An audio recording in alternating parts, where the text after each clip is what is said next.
Halloween season is in full effect. We went to 2 different Halloween theme park events this year at Virginia's major theme parks, Busch Gardens in Williamsburg, Virginia, owned by SeaWorld, and Kings Dominion just outside of Richmond, Virginia, owned by Cedar Fair. These parks are less than 75 miles apart from each other. In this video, we are going to compare these events and discuss past Halloween theme park events we've been to. I'll also share a few tips for park goers who do not like to be scared. Over the next year, we plan to do a series of videos comparing Busch Gardens to Kings Dominion, and this is the first video in that series. This video will focus only on comparing their ongoing Halloween events. As we post this, there's 1 week left, so if you want to check out either or both of these Halloween events, there is still a little bit of time to check them out.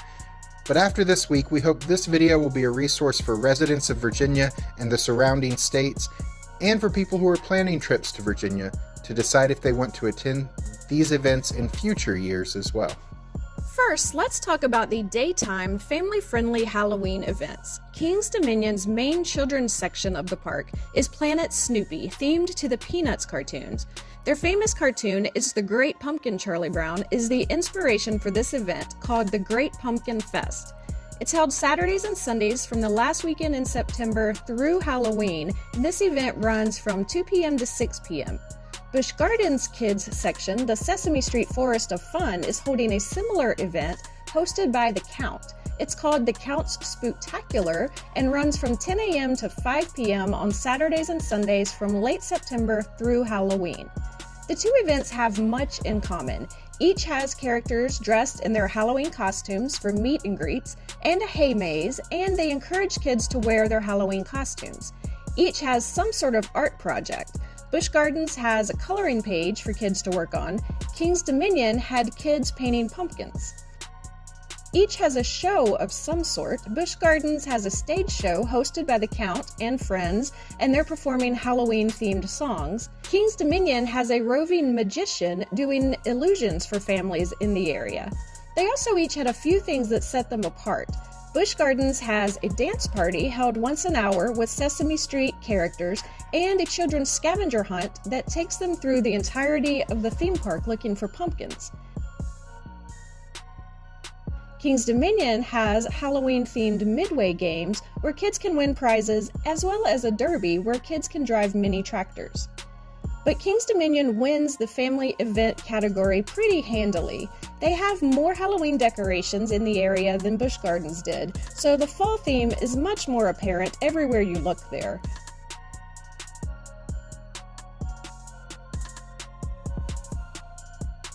Plus, there's just more to do in the Planet Snoopy area, which has 18 rides, than there is to do in the Sesame Street area, where there are 4 rides and a play area. Now, Busch Gardens does have more kids' rides outside of the Sesame Street area, including several scattered all over the park, and an entire other kids section called Land of the Dragons. But these aren't a part of the Sesame Street Halloween party.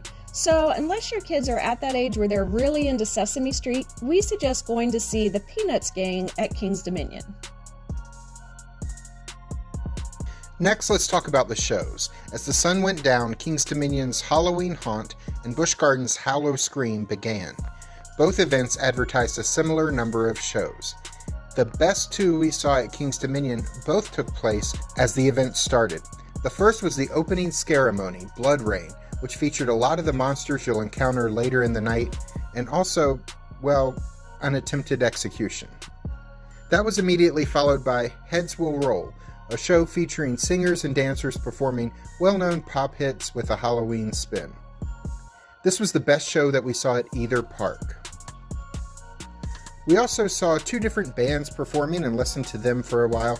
All of the musical shows in both parks were performing pop songs that had some sort of reference to Halloween or to anything spooky. So we heard I Put a Spell on You, Thriller, the Ghostbusters theme song, the Addams Family theme song, Love Potion number 9, and on and on. Because the shows at Kings Dominion didn't start until dark, we didn't have time to see them all. Apparently there was a dance show we missed. There was a carnival barker who played the accordion. There was even a Halloween-themed burlesque show. I'm not sure what theme park burlesque looks like exactly since we missed it. One good thing about the Busch Gardens shows is they started the performances early in the afternoon, so we were able to see the shows and still have plenty of time to wait in line to see most of the haunted houses and to see a couple of the scare zones as well. While the show we liked best was at King's Dominion, overall we felt Busch Gardens had better shows. Their biggest and best was Monster Stomp on Ripper Row, a musical about Jack the Ripper. It was really great. We also saw Zombeats, a post-apocalyptic percussion show.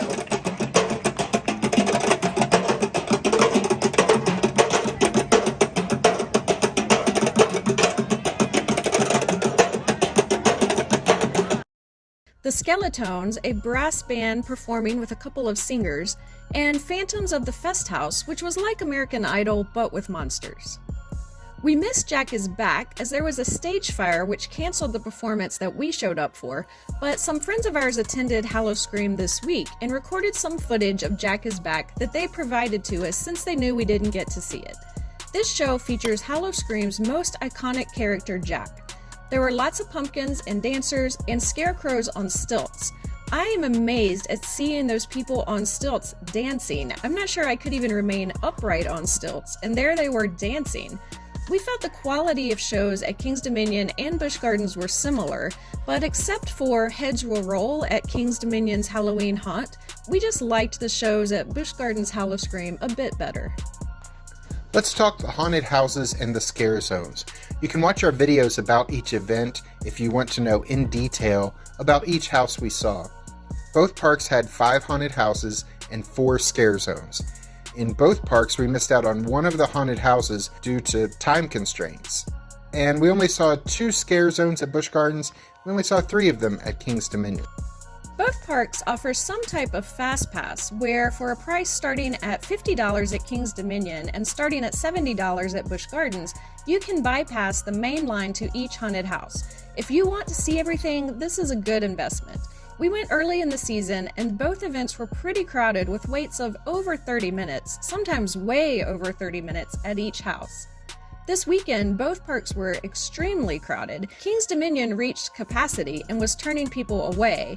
Busch Gardens was at or near capacity as well. Howl-o-Scream is their most attended event each year, especially the closer you get to Halloween. The lines were really long this weekend for the houses and the shows and the food. If you want to see everything and can afford it, you should probably get the tickets to skip the line, especially on weekends near Halloween. While the ticket to skip the lines may be a little expensive, it's absolutely free to click the like button on this video. Please do so and click the subscribe button and that notification bell to be notified when our next video is posted.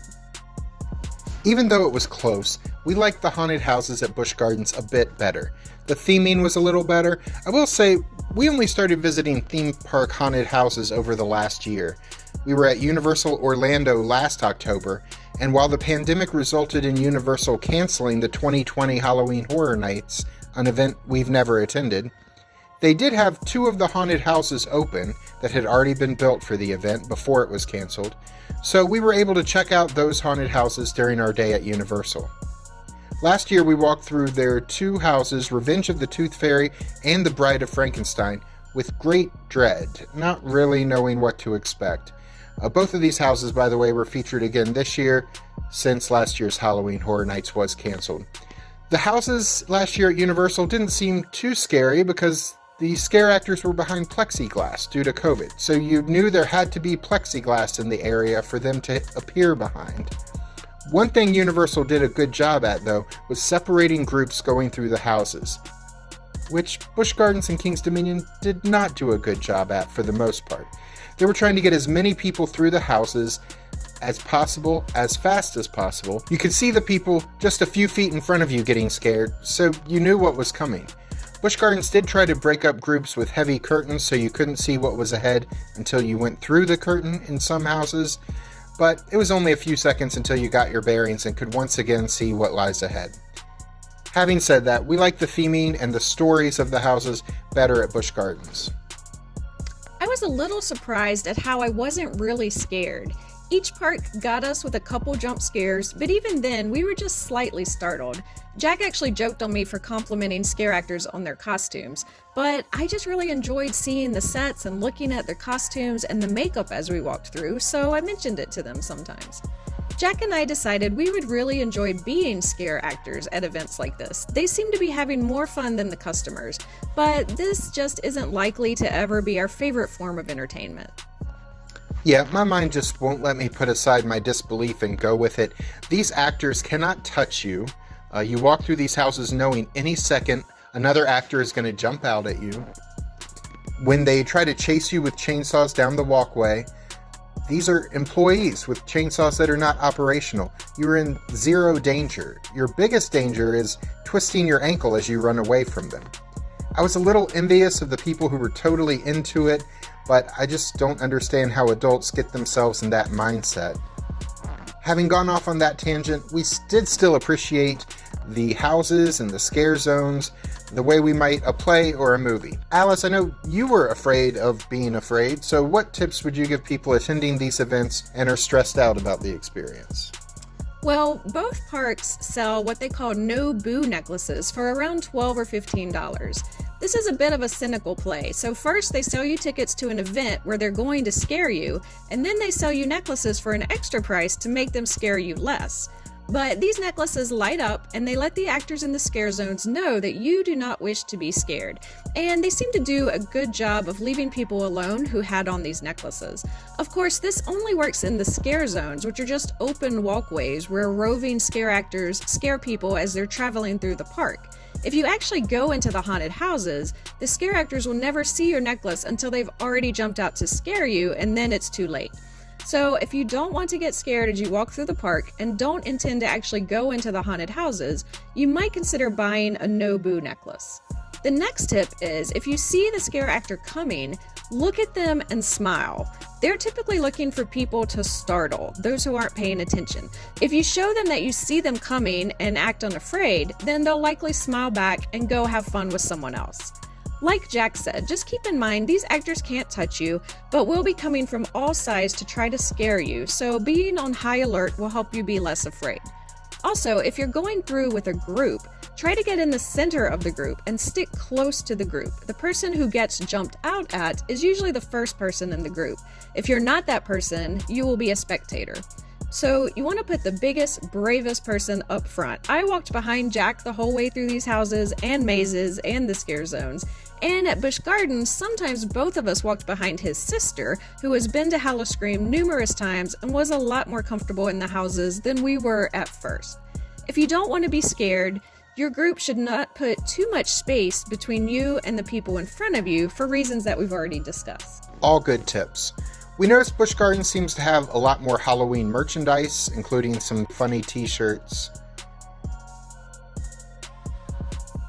One thing I liked about these events is that you just buy a park ticket and you get to enjoy the whole day's worth of events. Our favorite Halloween theme park events ever are Disney park events like Mickey's Not So Scary Halloween Party in Florida or the Oogie Boogie Bash at Disneyland in California. They let both kids and adults wear Halloween costumes and trick or treat, which may sound childish, but it's actually a lot of fun. And when there isn't a pandemic, they have meet and greets with villain characters and Halloween parades and fireworks. It's all just a lot of fun, but those events, as well as Universal's Halloween Horror Nights, are special ticketed events. They close the park early, and then the event starts for those who have paid the special event ticket that usually costs as much or more as the usual full-day pass. Busch Gardens and King's Dominion sell full-day tickets during these events, so you can ride rides and enjoy the festivities from the time the park opens until the end of the After Dark Halloween event. Overall, both of these events were of a similar quality, and we didn't expect that, to be honest. We've been to Busch Gardens a lot in recent years. We consider it a really high-quality theme park. It's won a bunch of awards over the years, but we hadn't been to King's Dominion since we were kids. Just based on our experiences, we expected the Busch Gardens howl-o-scream event to be far and away better than the King's Dominion event. And that wasn't the case. It was close. There were a number of things we liked better at each event, and while these haunted events aren't our favorite thing in the world, now we know we can do these with no problem, So if friends want us to go with them to such events in the future, or if we're just looking for material for a YouTube channel, we could go to either of these events again. But there definitely was a winner. Howl-o-scream was better than Halloween Haunt this year, in our opinion. If you asked us which event you should go to, the answer would be Busch Gardens if you want the best scary haunted house experience. And we would say King's Dominion if you wanted to take your younger family members to enjoy a Halloween family theme park event. But we did enjoy both parks, and we're looking forward to seeing which one has a better Christmas event here in a few weeks. At the end of this video and in the description, we'll have links to our 2 event videos if you want to learn more about Howl-o-scream or Halloween Haunt. I'm Alice. And I'm Jack. And we'll see you the next time we're traveling through.